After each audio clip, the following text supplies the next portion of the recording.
tayo ng Vlog yan siya. Hayaan mo yun siya. I-like mo na lang. Siya nga nagbablog to ng pagkain niya. Gusto ko i-vlog. Diba? Steak. Kain na na. Kain na tayo. Let's eat.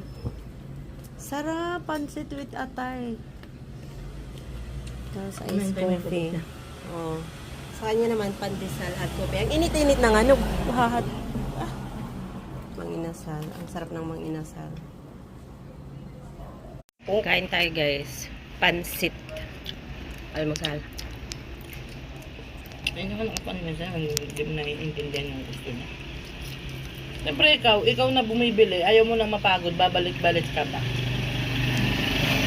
Bibilin mo kung ano lang yun ang doon. Pino breakfast. Pandesal with hot coffee.